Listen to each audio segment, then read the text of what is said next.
आपके घर में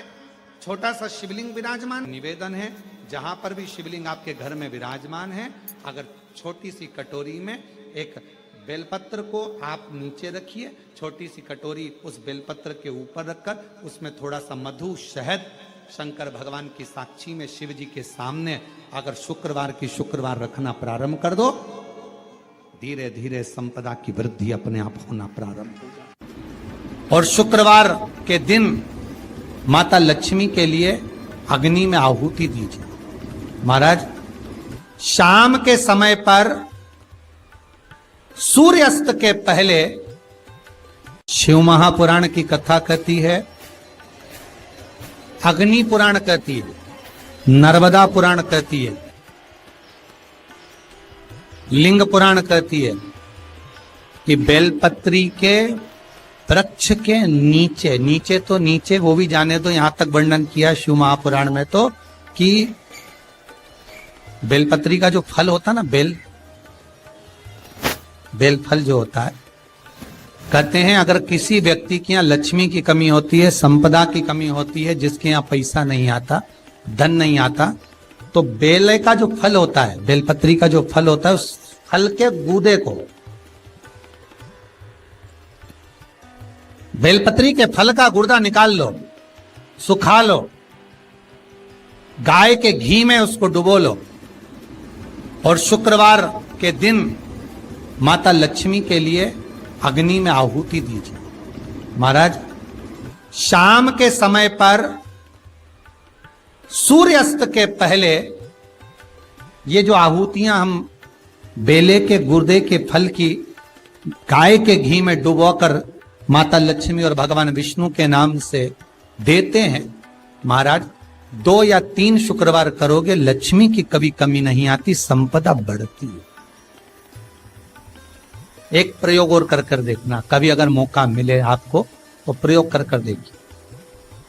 लिंग पुराण के अंदर लिखा हुआ है, शिव पुराण में, लिंग पुराण में और स्कंद पुराण में कहा गया है कि अगर किसी ने बेले के फल का अगर थोड़ा सा भी गुर्दा पाया है, बेले के फल को खाया हो या बेल का रस पिया हो या बेल के फल का जूस पिया हो, अगर वो व्यक्ति का अनायास किसी कारणवश प्राण भी छूट गए हो, तो शिव महापुराण की कथा कहती है कि 27 दिन तक वो बेल के फल का रस उसके नस नस में रहता है, तो उस व्यक्ति को यम नहीं छूते, वो कैलाश पर निवास करता है। मर भी जाता है तो अधोगति में नहीं पड़ता, नरक नहीं भोगता, वो बैकुंठ पद का कामी हो, बैकुंठ का निवासी।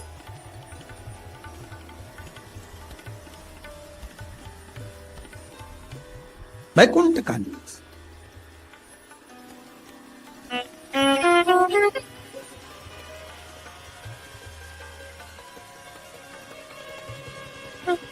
ये जो शिव जी को चढ़ती बेलपत्री हुई, शमी पत्र हुआ, मदार का पुष्प, आंकड़े का जो पुष्प हुआ, ये सब साधारण नहीं है। साथ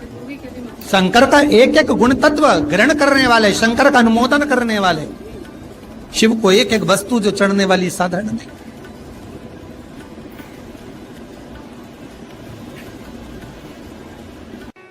जिसके घर में संपदा की कमी होती है, जिसके घर में कर्जा बढ़ जाता है, लक्ष्मी नहीं आती, बहुत टेंशन की जिंदगी जीता है मनुष्य, व्यापार चल नहीं रहा, बहुत तकलीफ का जीवन चल रहा होता है, तो आज भी नियम है महाराज कि सोमवार, शुक्रवार, ये 2 वार ऐसे हैं, इन 2 वार को यदि कटोरी में थोड़ा सा शहद रखकर, मधु रखकर यदि लक्ष्मी जी का स्मरण किया जाए और माता लक्ष्मी जी का स्मरण कर कर एक लाल पुष्प उस कटोरी के सम्मुख में माता लक्ष्मी का नाम लेकर रखा जाए और बाद में वही शहद, वही मधु और वही पुष्प सोमवार का दिन और शुक्रवार के दिन लक्ष्मी का पूजन कर कर, स्मरण कर कर, दूसरे दिन शुक्रवार के दिन पूजन करें, शनिवार के दिन उस मधु का, उस पुष्प का विसर्जन करें, सोमवार के दिन पूजन करें, लक्ष्मी जी का स्मरण कर कर और मंगलवार के दिन अगर विसर्जन करें, 5 या 7 सोमवार या शुक्रवार को यदि आप मधु का भोग लक्ष्मी जी को लगाना प्रारंभ कर दें, शिव का नाम स्मरण कर कर, तो उसके घर में कभी संपदा की कमी नहीं होती। लक्ष्मी उस संपदा को बढ़ा। महाराज, हम तो आपसे निवेदन पहले भी करे, आज फिर करते। मान लो आपको ऐसा लगता है कि घर में बीमारियां ज्यादा घेर रही है, तो एक बेल का टुकड़ा, बेले का फल का एक टुकड़ा अपने ही घर में कहीं पर भी कटोरी में रख दीजिए, शिव का स्मरण, सुख प्रदान करेगा। अगर थोड़ा बहुत रोग आ भी गया निकल जाएगा, पर बड़ी बीमारी में कोई फंस नहीं पाएगा, ज्यादा जनहानि नहीं हो, तकलीफ नहीं भोग पाएगा। शिव को प्रिय है। फिर वही स्कंद पुराण का संवाद आ गया। बेलपत्री के वृक्ष की जो जड़ होती है, उस जड़ के अंदर 33 कोटि देवताओं का निवास होता है। 68 करोड़ तीर्थ बेलपत्री के पेड़ के नीचे रहते हैं। 68 करोड़ तीर्थ मात्र बेलपत्री की छांव में, बेलपत्री के नीचे विराजमान होते हैं। अगर आपके मन में कभी कभी भाव उत्पन्न हो जाए ना कि मेरे को कहीं तीर्थ करने जाना है और अभी मौका नहीं मिल रहा, और तीर्थ जाने का मन करे, तो किसी बेलपत्री के पेड़ के नीचे 5 मिनट जाकर बैठ जाए।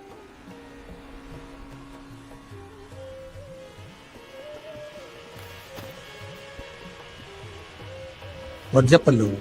श्री शिवाय नमस्तुभ्यम। जितने बैठे हो टीवी के सामने प्रेम से बोलो, श्री शिवाय नमस्तुभ्यम। जितने टीवी के सामने बैठे बार फिर से बोलो, श्री, साथ में बोलो, आगे आगे नहीं, श्री शिवाय नमस्तुभ्यम।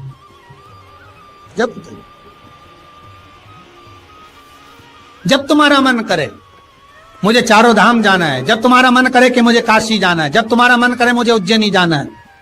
जब तुम्हारा मन करे कि मुझे ओमकारेश्वर, मुझे सोमनाथ जाना है, भीमाशंकर, बैद्यनाथ, मल्लिकार्जुन जाना है, केदारेश्वर जाना है, बस नागेश्वर जाना है, थोड़ी देर के लिए बेलपत्री के पेड़ के नीचे जाकर भी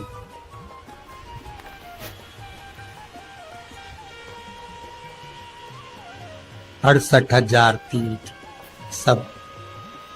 बेलपत्री के वृक्ष के नीचे विराजे। जहां पर देवराज के प्राण छूटे वहां बेलपत्री का पौधा है, बेलपत्री का वृक्ष है। हिंदू धर्म में आज भी रीति है, मरने वाले व्यक्ति, अब तो ये कोरोना महामारी में ना गाड़ी में भरे ने लेकर चले गए और जला दिया, पर पहले जो नियम था शास्त्रार्थ के अनुसार,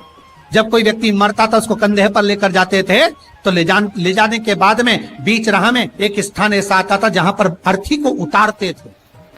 विश्राम स्थल पर उस अर्थी को उतारा जाता था, और वो केवल विश्राम स्थल ऐसे नहीं होता था, वहां पर बेलपत्री का पौधा होता था, पेड़ होता था। उस बेलपत्री के वृक्ष की छांव